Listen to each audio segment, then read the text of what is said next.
दूसरा कारण क्या है, अब अपन आते हैं तो वहां से अपन आते हैं तो देखते हुए आना चाहिए। घर से अपना एक पानी महाराज जी के कमंडल में पानी लेकर के आप चौके से स्वयं लेकर के आओ, यहाँ नहीं कि मंदिर में मिल जाएगा वहीं डाल लेंगे, नहीं, ये गड़बड़ है।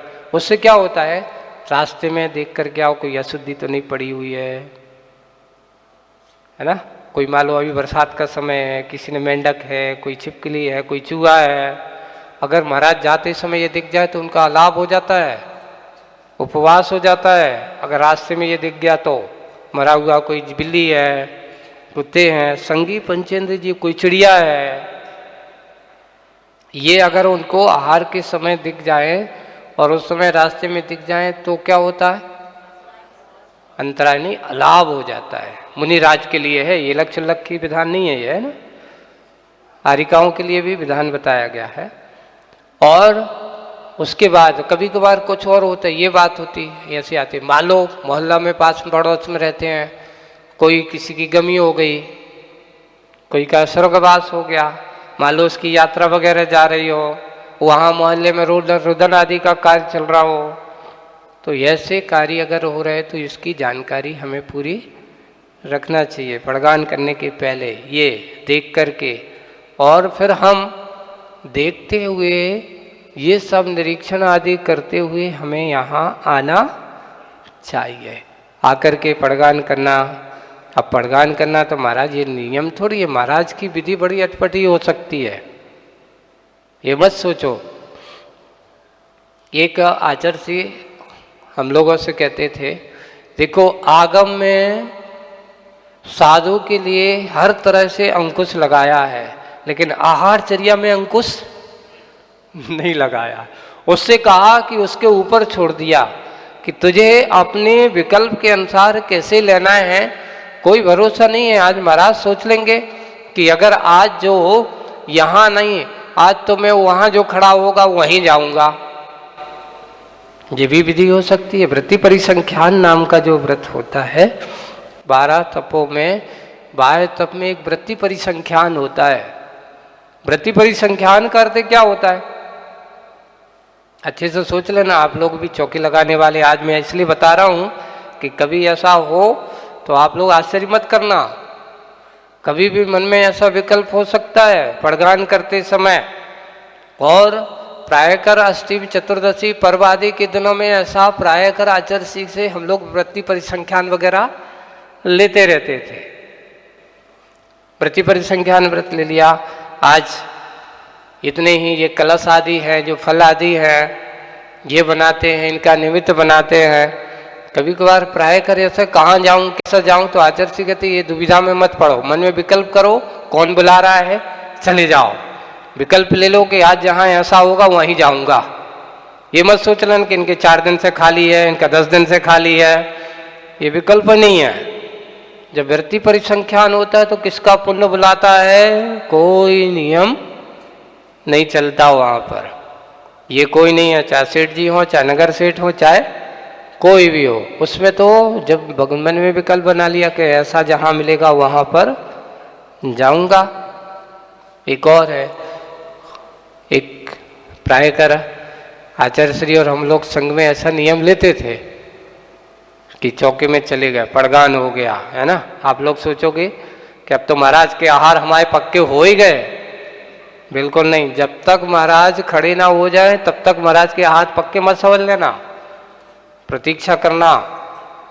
दूसरे लोग क्या होते, अब चले गए, चलो अपन घर उठाओ, सामान समेटो, चलो, नहीं। पता करो कि जब तक महाराज के आहार प्रारंभ हुए कि नहीं हुए, है ना। चौके में भी पहुंच गए, पहुंच जाने के बाद आज हमने नियम ले लिया कि आज जो दिखाएंगे, वैसे दिखाने की कोई विधि नहीं है नवदा भक्ति में, लेकिन वृत्ति परिसंख्यान व्रत हो सकता है ना। वृत्ति परिसंख्यान व्रत हो सकता है। इसलिए जो श्रावक ऐसे कई बार ऐसा होता है कि उन्हें क्या, कई लोगों ने कही दिखाई नहीं, महाराज गए, पानी दिखाने की चीज नहीं है, उन्हें पानी पिया और पी करके आ गए, महाराज क्या हो गया था, बोले कि क्या करें, आज नियम था कि आज तुमने कुछ दिखाया ही नहीं, क्या नहीं किया? और फिर ऐसा भी जो तुमने दिखाया है वो ही लूंगा। अब तो वो इसने क्या किया, सब्जी सब्जी दिखा दी, दाल दिखा दी, रोटी दिखाई नहीं, तो महाराज ने दाल सब्जी ली और आ गए, पानी पिया और आ गए। बोले कि क्यों, तुमने दिखाया ही नहीं। हाँ, कोई बड़ी बात नहीं है, चतुर्मास से बिल्कुल सावधान रहना चाहिए।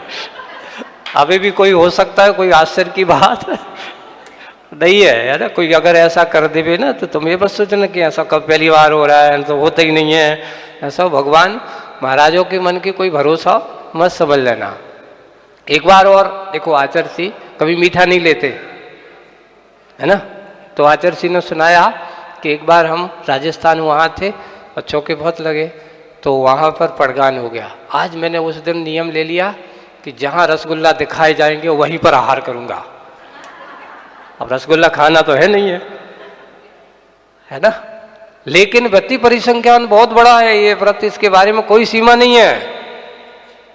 इसलिए कहा कि हर जगह मुनिराज को बंधन है, पर इस संकल्प में उसका कोई बंधन नहीं है, निर्बंध होता है वो।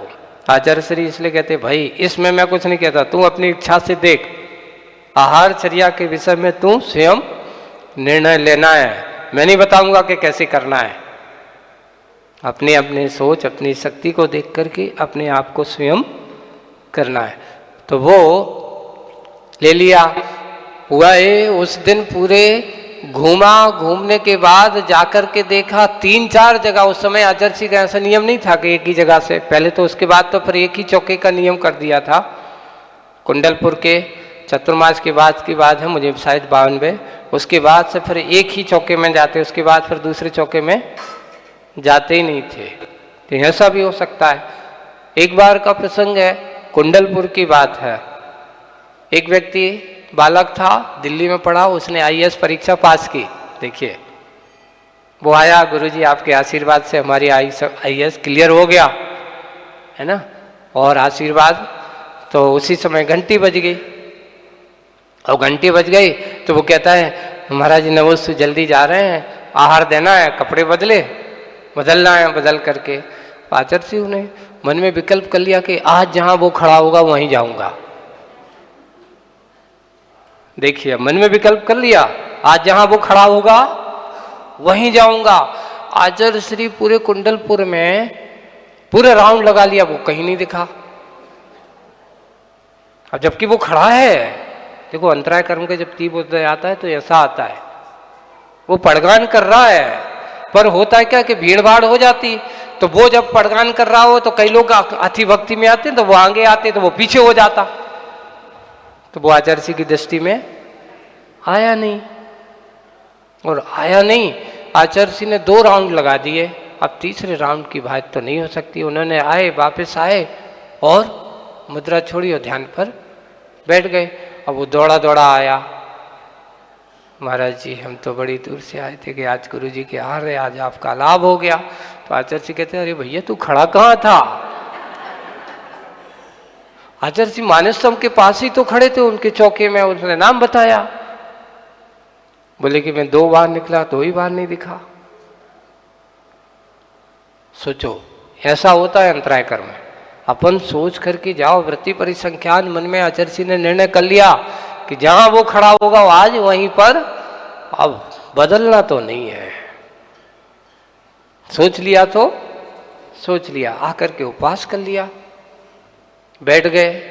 अब वो गिड़गाने लगा महाराज जी हमारा पुण्य कैसा है, हम क्या करें, हम पड़गान कर रहे थे, लेकिन वे लोग जो थे उन चौकी वाले, हम क्या बाहर वाले, और वो लोग थे भी तो आगे आगे। अब आचार्य को देख करके कौन नहीं भागता, सबके सब ऐसे होते, और वो आगे आ जाते, हम पीछे रह जाते थे। अब कोई बात नहीं, चलो कोई आवाज नहीं, अब देखो तेरा पुण्य कब होगा, जब मिलेगा।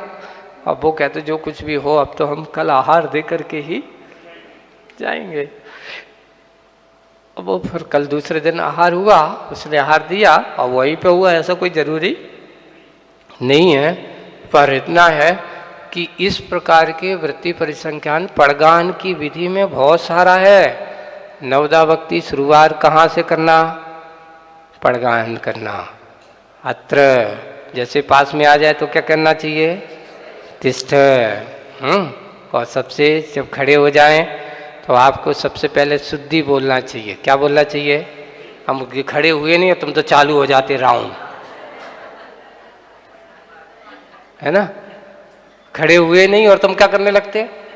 नहीं, सबसे पहले जैसे ही महाराज खड़े होते तो सबसे पहले मन शुद्धि, वचन शुद्धि, काय शुद्धि। हे भगवान, आपको आहार जल, हमारी चौका का आहार जल शुद्ध है। आप ये नहीं कहना कि चलिए आइए या नमोस्तु करिए। और फिर बाद में क्या करना चाहिए?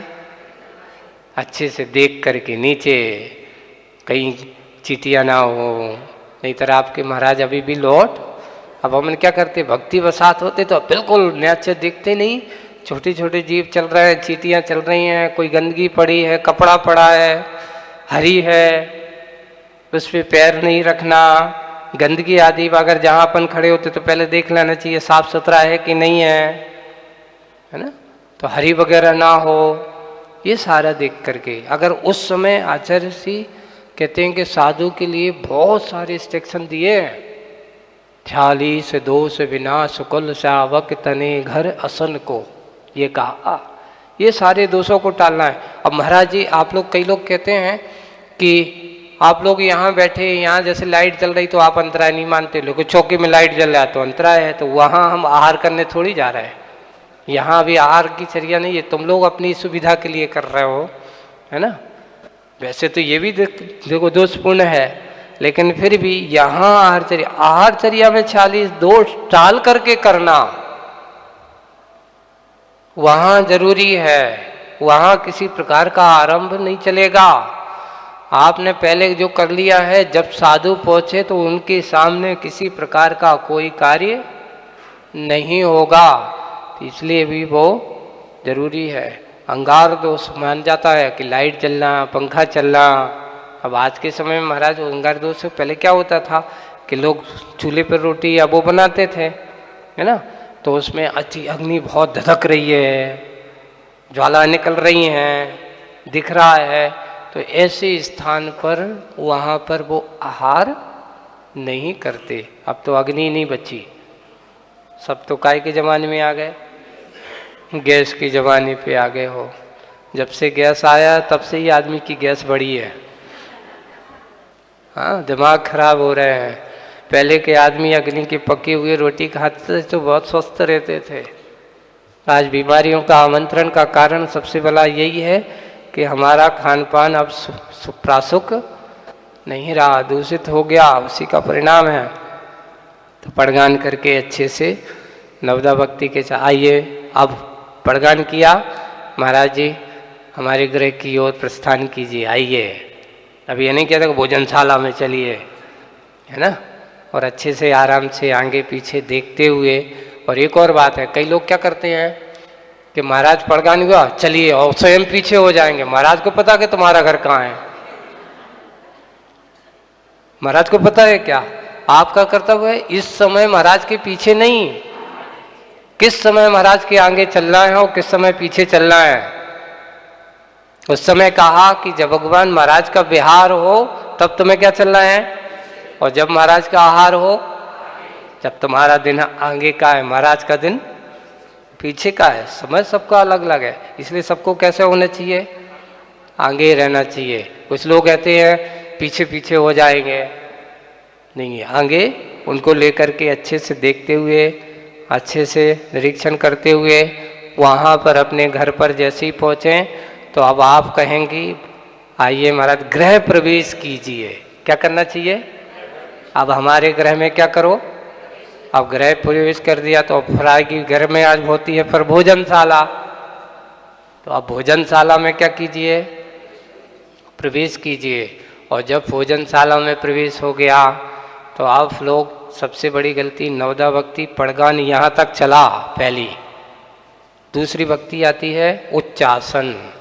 आप लोग बोलते नहीं हो, अच्छे से बोलना चाहिए। मन शुद्धि, वचन शुद्धि, काय शुद्धि, आसन शुद्ध है। भगवान उच्चासन विराजमान कीजिए। ये अगर उस पर लिखा है कि कभी कभार आप सुविधा के अनुसार आपको करते हैं, आसन को अच्छे से पहले से जमा करके रखना चाहिए। ऐसा ना हो, कैसी होना चाहिए, बैठने लायक हो, प्रशस्त हो, टूटी फूटी ना हो, नहीं तो उस पर बैठे और बैठ करके कहीं टूट जाए, उसमें किसी प्रकार के जीव जंतु, घुना आदि लकड़ी वगैरह की होती है तो कोई जीव जंतु ना हो, ऐसा है, हल्ले डुल्ले वाली ना हो, ये सब जमा करके अपन को रखना चाहिए। नवदा भक्ति में आसन, दूसरा आसन ग्रहण की दूसरी भक्ति हो गई। तीसरी भक्ति क्या, पाद प्रक्षालन, है ना, फिर पूजन, है ना, पूजन कर दिए और पूजन करने के बाद सबको नमोस्तु प्रणाम।